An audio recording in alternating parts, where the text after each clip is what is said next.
A sudden gust extinguished the lamp, plunging the room into darkness. Outside, the shutters rattled, as if someone, or something, was waiting just beyond the window. This chilling moment marked a turning point for Lola, a passionate teacher in the quiet village of Dora. At the heart of the village stood a modest schoolhouse where Lola, a passionate and dedicated teacher, shaped the minds of the young. Inside the classroom, the air was heavy with concentration. The students were bent over their desks, writing their midterm exams, the faint scratch of pencils on paper the only sound. "Dayo, you need to focus," Lola said firmly as she leaned over the girl's desk. Dayo's gaze darted around the classroom, avoiding Lola's piercing eyes. "I was focusing," Dayo mumbled, clutching her pencil tighter. "Then explain why you were copying from Bola's paper," Lola pressed, her voice low but stern. The class fell silent, the weight of the confrontation palpable. Dayo, known for her sharp tongue and defiance, stood up abruptly. "Why do you always pick on me? It's not fair," she exclaimed. "Sit down, Dayo," Lola commanded, her tone unyielding. "This is not about fairness, it's about honesty. You cheated, and there will be consequences." As Dayo sank back into her seat, her eyes burned with anger. The murmurs of the class resumed, and Lola returned to the front of the room, feeling a twinge of unease she couldn't explain. That evening, as the last traces of daylight faded from the sky, Lola sat in her modest hut, grading the exam papers. The kerosene lamp flickered, casting long shadows on the mud walls. Outside, the crickets chirped in an endless symphony, a comforting backdrop to the stillness of the village. She paused as she reached Dayo's paper. The answers were nearly identical to Bola's, confirming her earlier suspicions. Lola sighed. She had hoped to instill discipline in Dayo, but the girl's rebelliousness had become increasingly difficult to handle. A sudden gust of wind blew through the hut, extinguishing the lamp. Lola frowned, her heart skipping a beat. The shutters of her window rattled as if someone, or something, was outside. She stood up, relit the lamp, and peered through the window. Nothing but the dark, open field greeted her. Shrugging off her unease, she returned to her work. But as the night wore on, strange noises began to echo through the room, faint whispers, barely audible yet persistent. Lola froze, her eyes scanning the room. The shadows on the walls seemed to shift and dance, taking on shapes that made her stomach churn. She clutched her chest, whispering a prayer under her breath. "Lord, protect me." The whispers stopped as abruptly as they had started. The room was silent again, but the unease lingered. The next day, Lola confided in her best friend, Sola, as they fetched water from the village well. Sola, a devout Christian and a pillar of faith in the community, listened intently.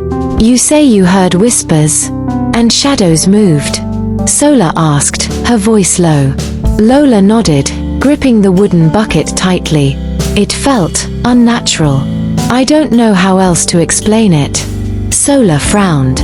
"This sounds like witchcraft. Have you upset anyone lately?" Lola hesitated, then recounted the incident with Dayo. Sola's expression darkened. "Her family has a reputation," Sola said cautiously. "Her mother, Yauba, is said to practice dark arts. Be careful, Lola. I will pray for you." Word spread quickly in the village, as it often did. By evening, whispers of Lola's ordeal had reached nearly every household. Some villagers warned her to stay away from Dayo and her family, while others suggested seeking help from a local elder. Lola, however, placed her trust in Sola's prayers and her own faith. That night, the whispers returned, louder and more distinct. They called Lola's name, their tone taunting and malevolent. The shadows on her walls grew darker, coalescing into a form that loomed over her bed. Paralyzed with fear, Lola clutched her Bible and began to recite Psalm 23, "The Lord is my shepherd, I shall not want." The presence receded, but the experience left her trembling. By morning, dark circles under her eyes betrayed her sleepless night. Unable to endure the torment any longer, Lola decided to confront Dayo. After class, she called the girl aside. "Dayo, I need you to be honest with me. Has your family done something to harm me?" Dayo avoided her gaze, but her silence spoke volumes. Finally, she whispered, "I didn't mean for it to go this far. My mother was angry that you embarrassed me." The confession confirmed Lola's worst fears. Lola wasted no time. She gathered a group of devout believers and organized a night of prayer at Lola's hut. As they prayed, the air grew thick, and the shadows seemed to fight back. The room filled with a chilling wind, but Lola's voice rose above it all. "In the name of Jesus, leave this place," she commanded. The battle was intense, but as dawn broke, the shadows vanished. Iyauba, Dayo's mother, arrived at Lola's hut the next morning, her face pale and her steps hesitant. She admitted to placing a curse on Lola out of anger but begged for forgiveness. Lola and Lola prayed with her, leading her to renounce her dark practices. Dayo, inspired by the events, turned a new leaf. She apologized to Lola and worked hard in school, earning her teachers' respect. The village, too, learned a valuable lesson about faith and unity. Moral lessons. The power of prayer in overcoming adversity. Lola's reliance on prayer during her trials underscores the strength found in faith. Her prayers provided comfort and guidance, illustrating that turning to a higher power can help navigate difficult situations. The importance of honesty and integrity. In the story, Dayo's act of cheating during the exam highlights the consequences of dishonesty. Lola, the teacher, addresses this behavior promptly, emphasizing the value of integrity. This teaches us that upholding honesty is crucial, even when faced with challenges. Thank you for watching.